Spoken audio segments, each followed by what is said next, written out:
بسم اللہ الرحمن الرحیم۔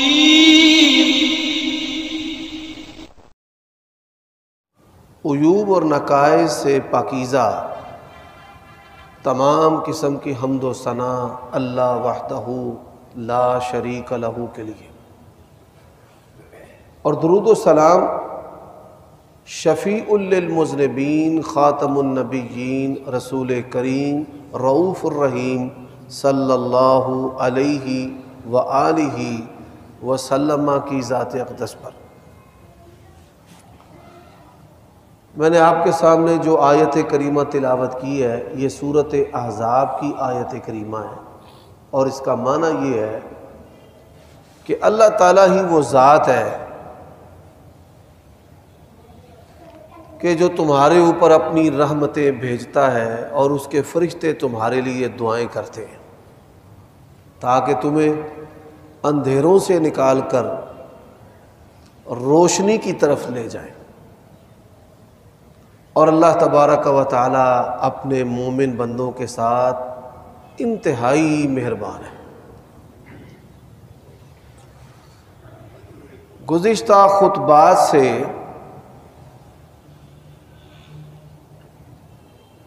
نبی علیہ الصلاۃ والسلام کی سیرت کا پیغام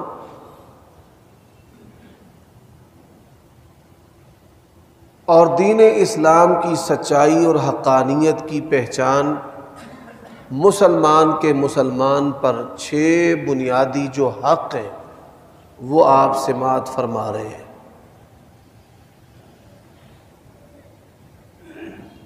بات یہاں تک پہنچی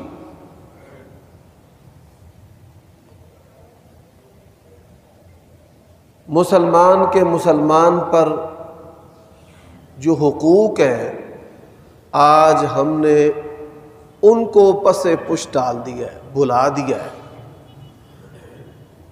اس پر عمل کرنے میں کوتاہی کرتے ہیں، جن میں سے 2 اہم چیزیں،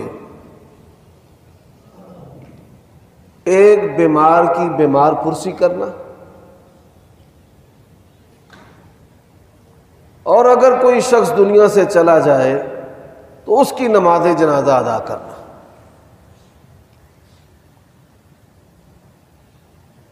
تیمارداری کرنا یہ کتنا بڑا عمل ہے۔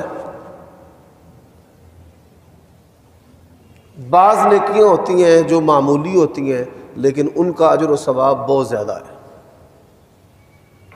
جیسے نبی علیہ الصلاۃ والسلام نے فرمایا کہ جو بندہ فرض نماز کے بعد آیت الکرسی کی تلاوت کرے گا اس کے اور جنت کے درمیان موت کے سوا کوئی چیز بھی حائل نہیں ہے۔ اب آیت الکرسی پڑھنے سے اللہ تبارک و تعالی انسان کو جنت عطا کر دے، یہ اس کا فضل عظیم نہیں تو اور کیا ہے۔ ایسے ہی تیمارداری جو ہے یہ معمولی عمل ہے کہ آپ چند لمحوں کے لیے کسی کے گھر جائیں، دروازے تک جائیں، اور اگر یہ ممکن نہیں ہے تو موبائل پر اس سے رابطہ کر کے اس کی عیادت کرنا، اس کے لیے خیر کے کلمات کہنا، عمل تو چھوٹا ہے لیکن اس کا اجر و ثواب کتنا ہے۔ اسی اجر و ثواب کے لیے یہ آیت کریمہ جو ہے آج کے خطبہ کے لیے میں نے منتخب کی ہے۔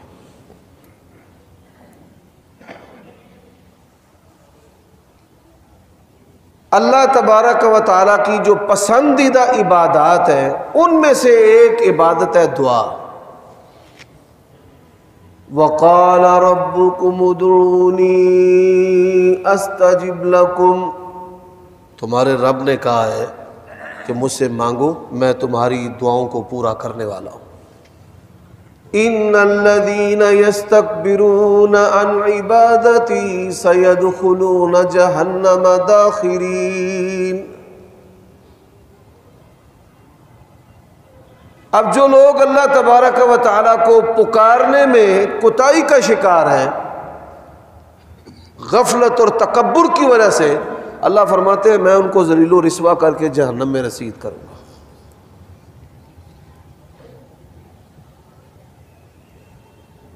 اب یہ جو دعا ہے انسان اپنے لیے کرتا ہے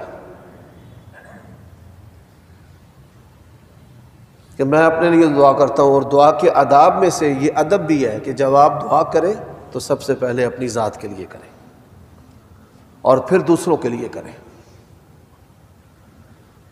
اس سے اوپر والا درجہ کیا ہے کہ آپ کے لیے آپ کے والدین اور آپ کی اولاد اور آپ کے بہن بھائی جو ہیں وہ دعا کرتے ہیں۔ اس سے بڑھ کر درجہ کیا ہے؟ ماں باپ نے تو جنا ہے اور آپ ماں باپ کی اولاد ہے، بہن بھائی سے جو کشش ہے یہ ایک فطرتی ہے۔ آپ کے دعا کے لیے ہاتھ اٹھنے ہی اٹھنے ہیں، زبان نے حرکت کرنا ہی کرنا ہے۔ اللہ نے یہ رشتے بنائی ایسے ہیں، لیکن بغیر رنگ و نسل کے آپ کی برادری، قوم کا، قبیلے کا کوئی مالی ملکی کوئی غرض نہیں ہے اور آپ اس کے لیے دعا کریں، یہ بڑے کمال کا درجہ ہے۔ اس عمل کی فضیلت آگے چل کر میں عرض کروں گا۔ سر دست جو میں بات آپ کے سامنے رکھنا چاہتا ہوں وہ یہ ہے کہ یہ دعا کے درجات ہیں، انسان اپنے لیے کرے، اس کے پیارے اس کے لیے کرے اور مسلمان اس کے لیے کرے۔ ربنا اغفر لنا ولاخواننا الذین سبقونا بالایمان، قرآن مجید کا دوسرا مقام، رب اغفر لی ولوالدی وللمؤمنین، اور یہی کہ جب ہم جنازہ پڑھتے ہیں اللہم اغفر لی حینا ومیتنا وشاہدنا وغائبنا، یقین جانیے اس جیسی پیاری دعا جو ہے روئے زمین پر ہے ہی نہیں۔ آئے ہم کس کے لیے؟ میت کے لیے دعا مانگنے۔ اب میت کے لیے دعا مانگنے سے پہلے ہم اللہ کو کیا کہہ رہے ہیں؟ ہم اللہ کو کہہ رہے ہیں یا اللہ ہم اس کے لیے بخشش مانگنے آئے ہیں لیکن پہلے تو ہمیں معاف کر دو۔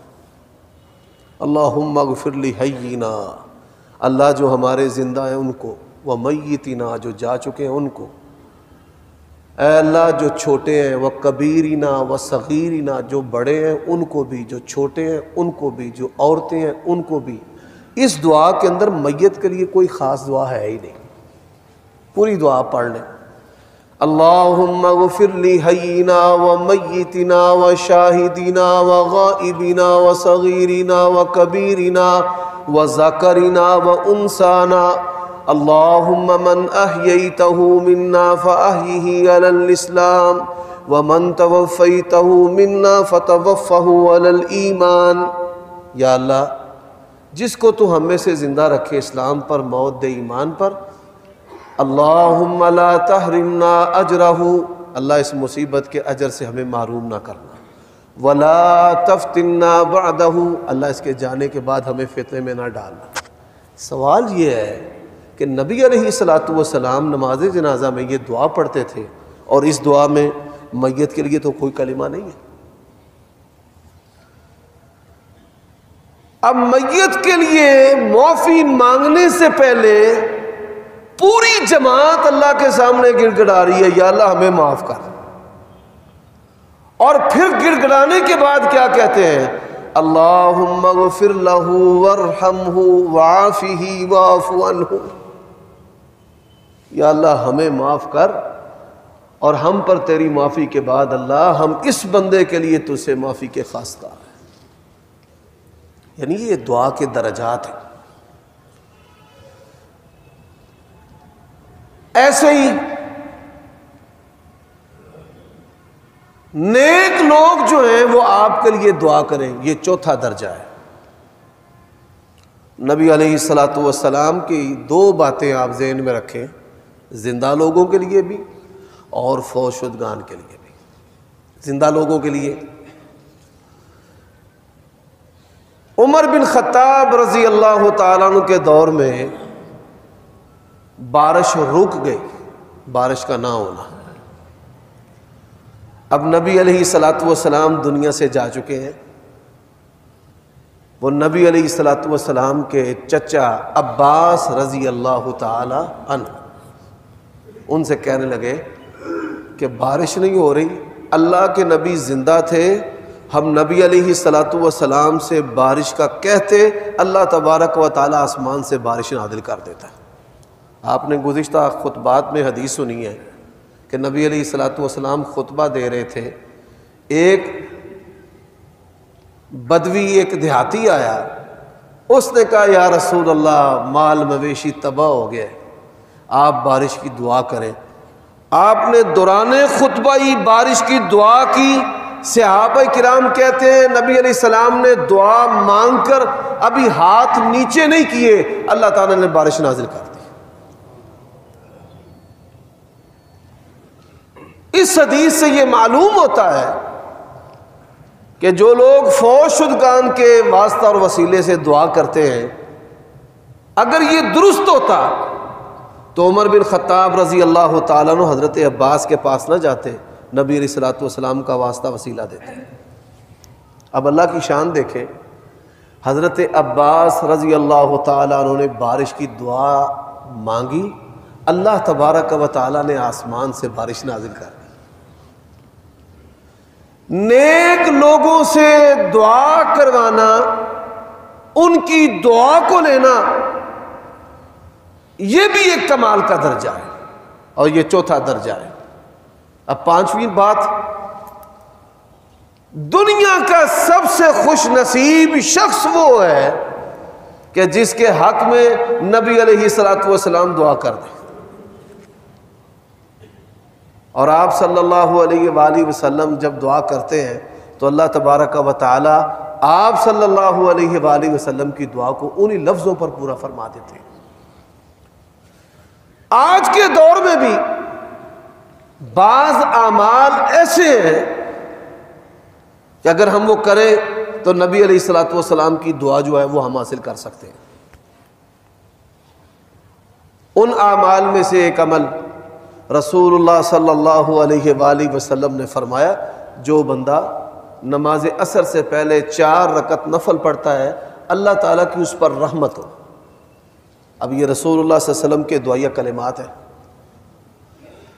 آپ کی جتنی بھی حاجات ہیں، ضروریات ہیں جن کا تعلق اللہ تعالیٰ کی ذات کے ساتھ وابستہ ہے یا انسانوں سے وابستہ ہے، یقین جانیے نماز عصر سے پہلے آپ یہ عمل اختیار کر کے دیکھیں، اللہ تبارک و تعالی اپنے فضل سے، اپنی رحمت سے آپ کی ضروریات کو پورا کر دیں۔ اب اس سے اوپر نبی علیہ الصلوۃ والسلام تو دنیا سے جا چکے ہیں، اللہ تبارک و تعالی ہم پر رحمت کرتا ہے ہماری دعاؤں کے بدلے میں، دوسروں کی دعاؤں کے بدلے میں۔ اب ہمارے حق میں کچھ دعائیں کرنے والے ایسے بھی ہیں جو ہمیں نظر نہیں آتے۔ ایک تو ہے نا مسلمان کے لیے دعا کرتے ہیں، ہم یہاں پر بیٹھے ہیں، دنیا کے اور کنارے میں مسلمان پوری امت کے لیے، مسلمانوں کے لیے دعا کر رہے ہیں، ہم یہاں بیٹھے ان کے لیے دعائیں کر رہے ہیں۔ اور ایک خاص دعائیں ہیں، وہ ہمارے لیے کون کرتے ہیں؟ اللہ تبارک و تعالیٰ کے فرشتے ہیں جو ہمارے لیے دعائیں کرتے ہیں۔ اور آج کے خطبہ جمعہ میں میں چند ان اعمال کی نشاندہی کرنا چاہتا ہوں کہ اللہ تبارک و تعالیٰ کے فرشتے جن نیکیاں کرنے والوں کے لیے دعائیں کرتے ہیں، ان میں سے رسول اللہ صلی اللہ علیہ وآلہ وسلم نے فرمایا کہ جو بندہ کسی کی تیمارداری کرتا ہے، بیمار کا حال پوچھتا ہے، فرمایا اگر دن کو پوچھے تو 70,000 فرشتے رات تک اس کے لیے دعائیں کرتے رہتے ہیں، اور اگر رات کو تیمارداری کرے تو فرمایا صبح تک 70,000 فرشتے، کتنے؟ 70,000۔ اور فرشتوں کی جو دعائیں ہیں، پہلی بات ہے کہ فرشتے اللہ کی مرضی کے بغیر ہمارے حق میں دعا نہیں کرتے، اور جس کے حق میں کرتے ہیں پھر ان کو دعائیں فرشتوں کی لگتی ہیں۔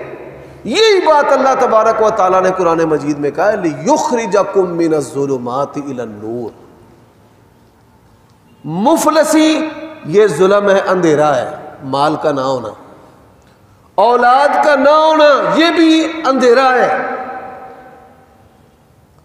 اور بڑی بے بسی والی زندگی ہے۔ دعا کریں جتنے بھی بے اولاد ہیں اللہ تعالیٰ سب کو اپنے فضل سے اولاد عطا فرمائے۔ بڑی بے بسی والی زندگی، یہ اندھیرے ہیں۔ قرضہ یہ بھی اندھیرا ہے بندے کے لیے، تاوان اور چٹیاں یہ بھی اندھیرے ہیں۔ فرمایا فرشتے دعا کرتے ہیں لِيُخْرِجَكُم مِّنَ الظُّلُمَاتِ إِلَى النُّورِ، اللہ تعالیٰ ان کی دعاؤں سے تمہیں اندھیروں سے نکال کر روشنی میں لے آتا ہے۔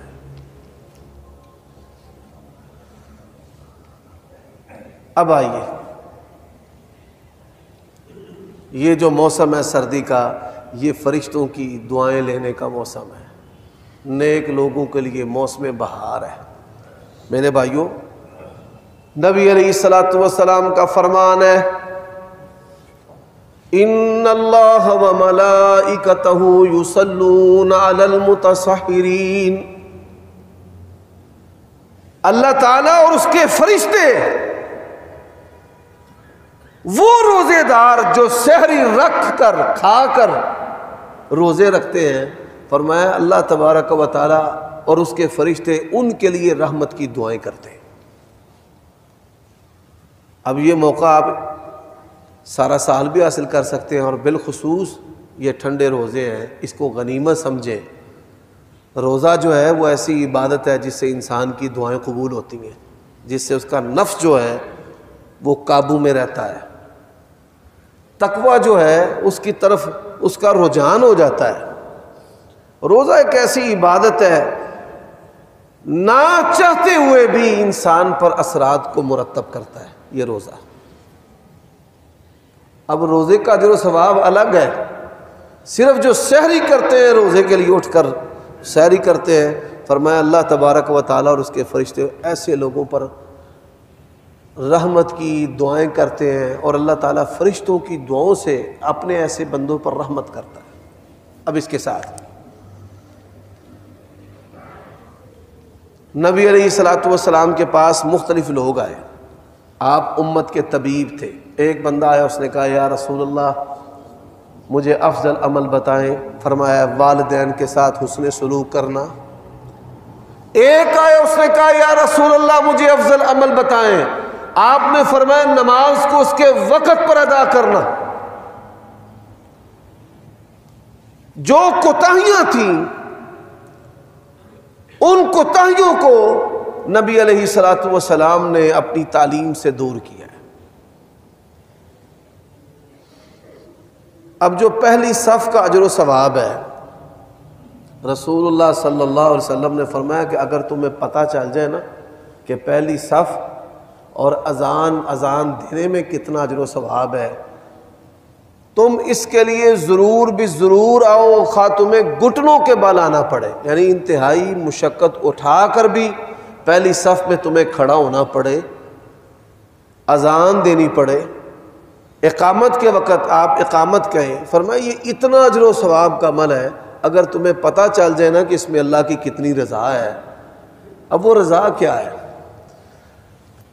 آپ صلی اللہ علیہ وآلہ وسلم نے فرمایا کہ جو لوگ پہلی صف میں نماز ادا کرتے ہیں، اللہ نے اپنے فرشتوں کو مقرر کیا ہے جو پہلی صف میں نماز ادا کرنے والوں کے لیے رحمت کی دعائیں کرتے ہیں۔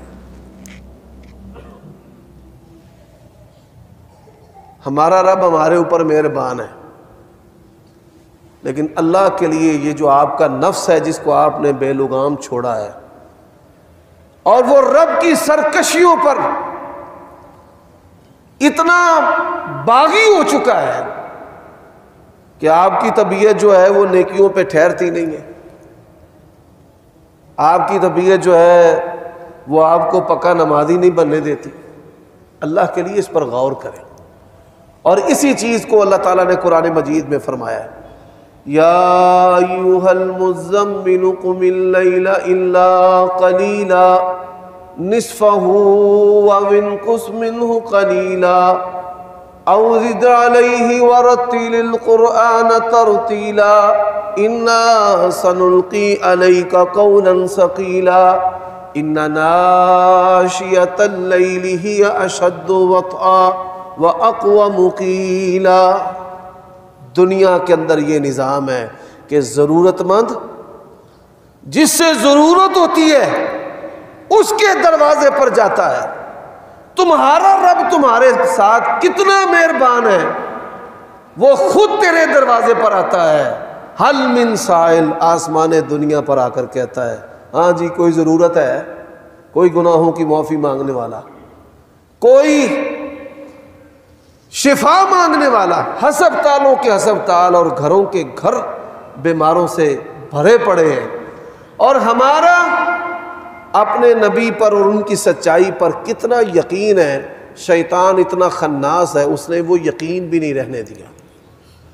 یہودی جو ہیں وہ غیر مسلم ہونے کے باوجود عملاً ہمارے نبی کو سچا سمجھتے ہیں، اور ہم مسلمان ہونے کے باوجود شیطانوں کی چالوں کا اتنا شکار ہو چکے ہیں کہ ہمارے نبی کے فرمان پر اعتماد نہیں ہے۔ میرے بھائیوں دوستو، گزشتہ دنوں ایک ڈاکٹر کے پاس جانے کا موقع ملا، تو وہ کہنے لگا یہ جو لوگ کہتے ہیں نا کہ یہ چیز گرم ہوتی ہے اور یہ ٹھنڈی ہوتی ہے، یہ کچھ نہیں ہوتا، کیمیکلی اس کا تجزیہ ہے، کسی میں سلفر ہے، کسی میں فاسفورس ہے، کسی میں سوڈیم ہے، کسی میں کیلشیم ہے۔ میں نے کہا ڈاکٹر صاحب آپ مسلمان ہیں؟ کہتا ہے الحمدللہ۔ اور ہم میں سے باوجود کہ میں ممبر پر کھڑا ہوں، مجھے یہ حق حاصل نہیں ہے کہ میں کہوں جی کہ میں آپ سے بہتر مسلمان ہوں۔ یہ فیصلہ کس کے پاس ہے؟ اللہ کے پاس، اللہ کے پاس ہے۔ نبی علیہ السلام نے فرمایا ایسے لوگ بھی اللہ کی جنت میں جائیں گے کہ جن کے بارے میں دنیا والے گمان کرتے ہوں گے کہ یہ جنت میں نہیں جا سکتے، ایسے لوگ بھی جائیں۔ میں نے کہا نبی علیہ السلام، دو حدیثیں آتی ہیں، آپ صلی اللہ علیہ وآلہ وسلم کھجور کھا رہے تھے اور ساتھ تربوز۔ فرمائے اس کی ٹھنڈک جو ہے اس کو کون مارتا ہے؟ کھجور کی گرمی، اور کھجور کی گرمی کو تربوز کی ٹھنڈک۔ حدیث سنی تو خاموش ہو گئے۔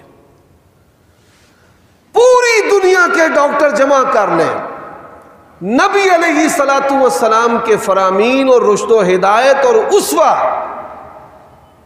سب سے اعلیٰ اور بالا ہے، اور ساری میڈیکل سائنس جو ہے وہ ہیچ اور زیر ہے، اور نبی علیہ السلام کی تعلیمات کے ساتھ انسانوں کی جو ایجادات ہیں وہ کبھی بھی مقابلہ کر سکتی نہیں کر سکتی۔ اچھا وہ حدیث سن کر خاموش ہو گیا۔ تو میرے بھائیوں دوستو، اللہ کے بندو، اللہ کے فرشتے ہمارے لیے دعائیں کرتے ہیں۔ ہمارا رب جو ہے وہ آسمان دنیا پر آ کر کہتا ہے کوئی شفا مانگنے والا؟ یقین جانیے، میری والدہ اللہ تعالیٰ ان کو صحت دے بیمار ہوئی ہیں، ڈاکٹروں کی دوائیاں اور مشینوں کی سکیننگ، اس کے باوجود بھی جو نبوی نسخے ہیں جتنا اثر انہوں نے کیا ہے کسی اور چیز نے نہیں کیا۔ نبی علیہ السلام کے پاس ایک صحابی آیا، اس نے کہا یا رسول اللہ میرے بھائی کا جو پیٹ ہے وہ ڈھیلا ہو گیا ہے، اسے اسہال کا مرض ہے۔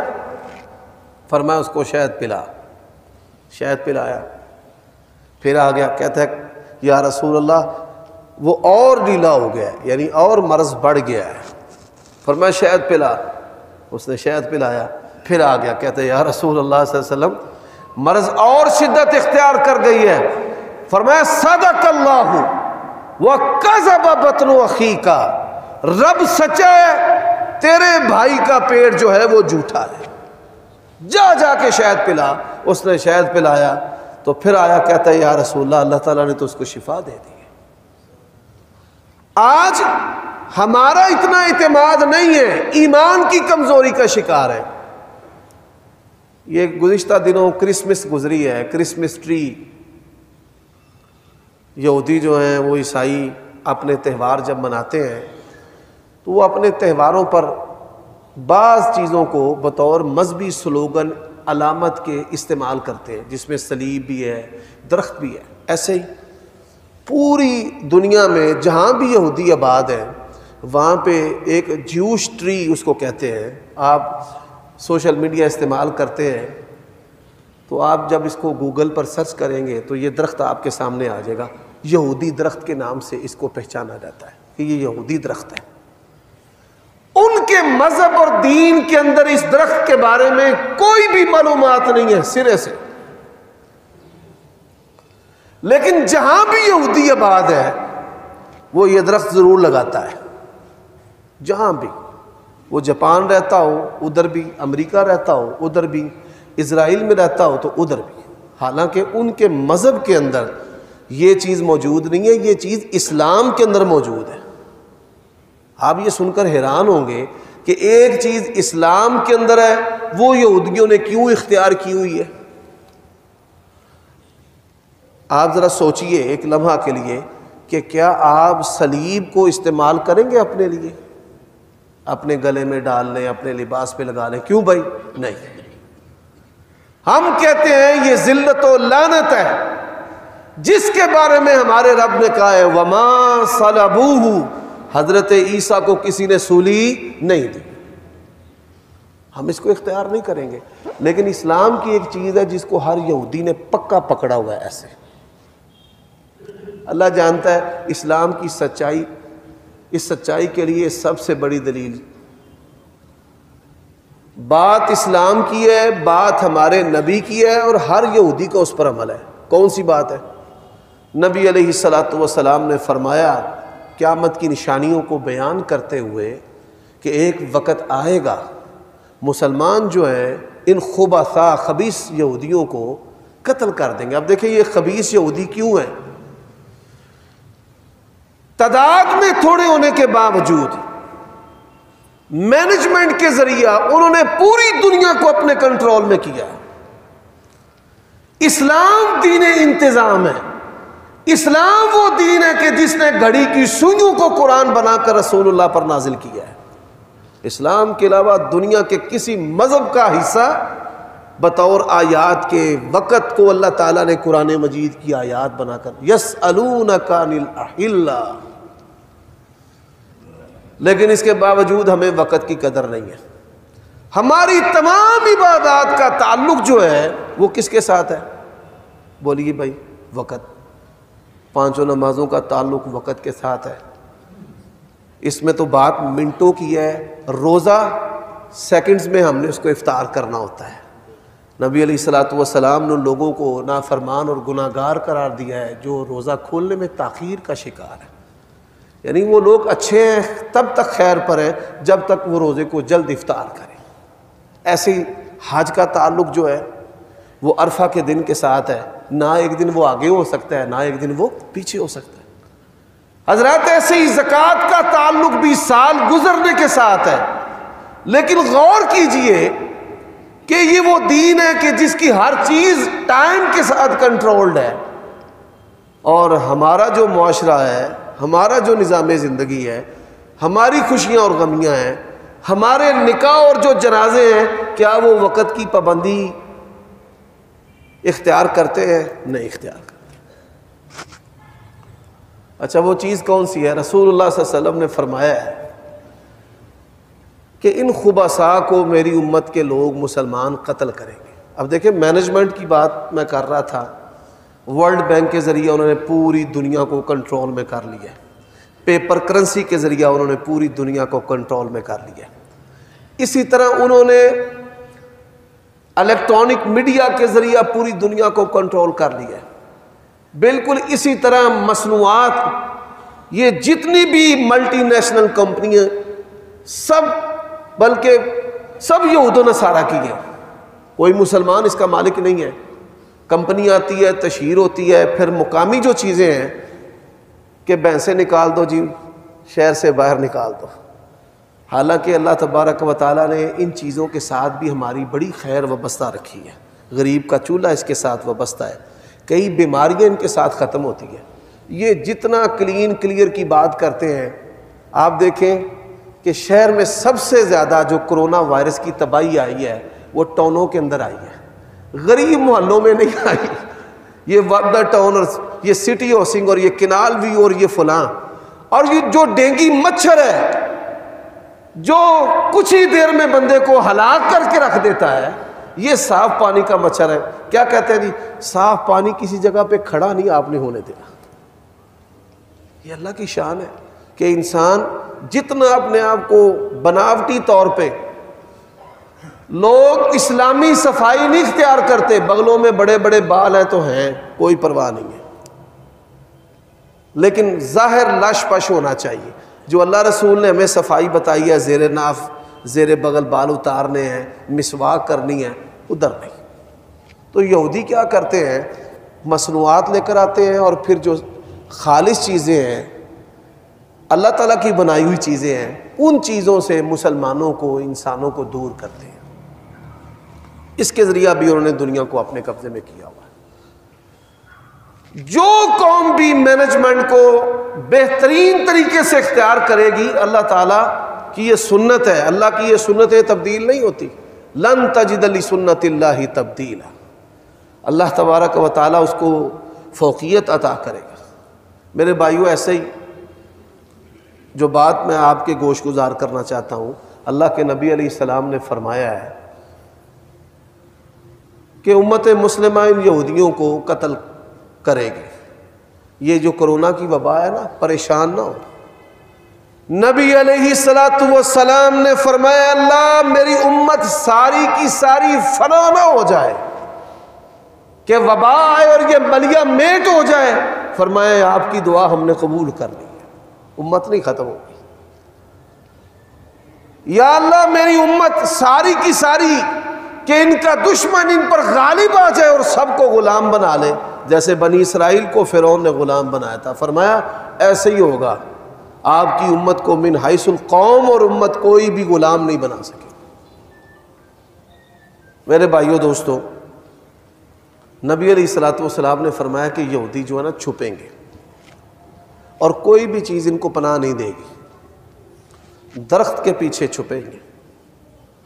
آج ہمارے معاشرے کے اندر اگر چھوٹی چھوٹی بچیوں سے ریپ ہوتا ہے نا، تو اس چیز کے موجد کون ہیں؟ مسلمانوں میں ان چیزوں کو نشر اور عام کرنے والے کون ہیں؟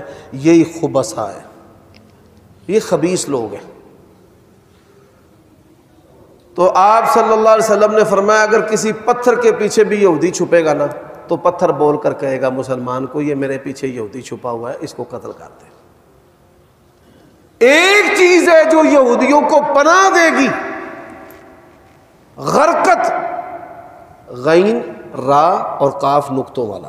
فرمایا غرقد نامی درخت ہے، ہمارے یہاں اس کو یہ سنوبر یا سنبل اس سے ملتا جلتا درخت سمجھا جاتا ہے، یہ غرقد کا درخت ہے.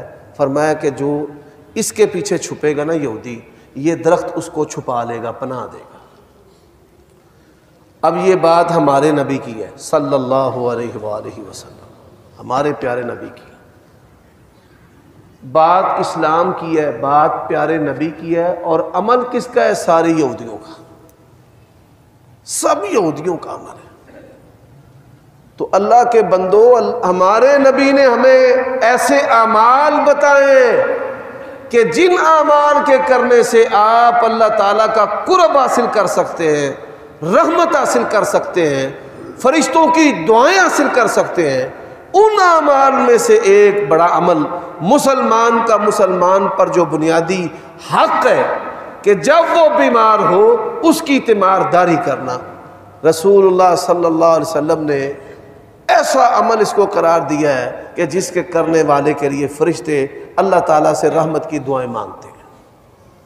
میرے بھائیوں دوستو، اب ہے اتباع الجنائز، کہ اگر کوئی بندہ دنیا سے چلا جاتا ہے، ہمارے ہاں جو جنازے پڑھے جاتے ہیں یہ دکھلاوے کے جنازے، کچھ بھی نہیں آتا. پیچھے جنازہ پڑھنے والا ہے، اس کو ایک بھی دعا نہیں آتی. اور یہ لمحہ فکریہ ہے، انسان نے مرنا ہے. آپ کسی کے پیچھے خاموش اگر کھڑے ہوں گے تو ایک وقت آئے گا کہ جب آپ پر لوگ خاموش کھڑے ہوں گے. کسی میت کے لیے دعائیں کرنا یہ کتنا اہم ہے. اللہ کے نبی نے فرمایا 40 مسلمان شرک نہ کرتے ہوں، اللہ سے کہہ دینا یا اللہ اس بندے کو معاف کر دے، فرمایا اللہ معاف کر دیتا ہے. یہ بہت بڑی بات ہے. کسی میت کے لیے دعا کرنا چھوٹی بات نہیں ہے، بہت بڑی بات ہے. اور جب آپ کے پیارے دنیا سے چلے جائیں، ایسے لوگوں کو ضرور بلائیں اور اطلاع دیں کہ جو جنازہ پڑھتے ہیں، پڑھ سکتے ہیں، دعا کرتے ہیں، کر سکتے ہیں.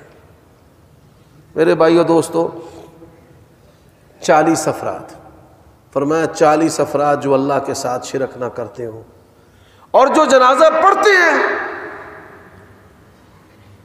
ان کو اجر و ثواب کتنا ملتا ہے؟